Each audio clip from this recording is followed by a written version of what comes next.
Hi guys, today I bring you a comparative video between two very recognized cameras in the market with similar characteristics, the Nikon D5100 and the Canon T3i.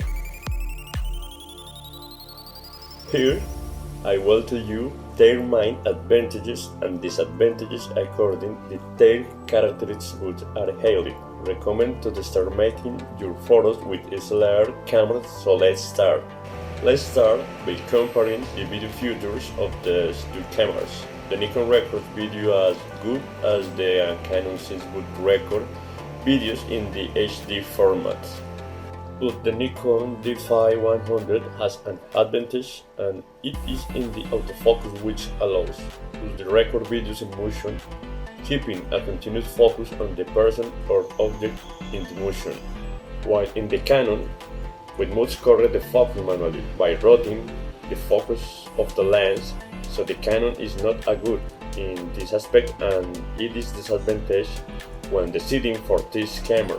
Continuing with the video function, the Nikon camera has 11 focus points, while the Canon only has 9 focus points. Another disadvantage of the Canon camera compared to the Nikon.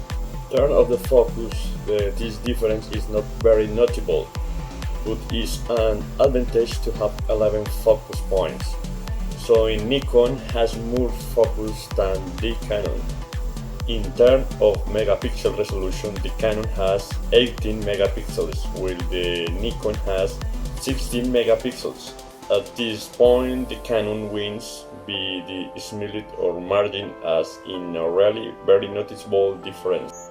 We now move in the compare the dynamic range.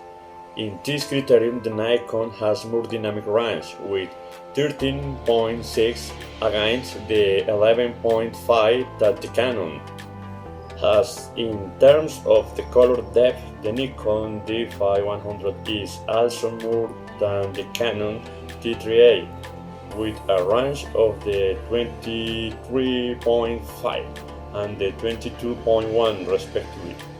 A little relevant difference, but that for many will be more practical, is the USB input.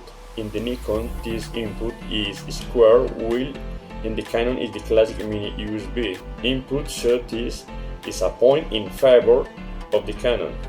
One advantage regarding the battery is the autonomy of Nikon is 660 shots per charge, while the Canon has an autonomy of the 440 shots per charge, which means that the battery life the Nikon is longer than that of the Canon.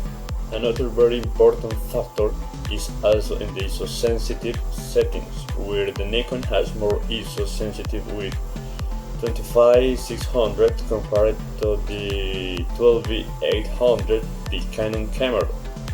And one of the most important factors for me is the HDR or high dynamic range function button. That allows us to take pictures with the 3 different exposure ranges. The function is not available in the Canon. And finally, the Nikon shoots at 4 fps or frames per second compared to the Canon, which shots at 3.7 fps. Well guys, I hope you liked this comparison and will help to decide which camera to work with. See you soon.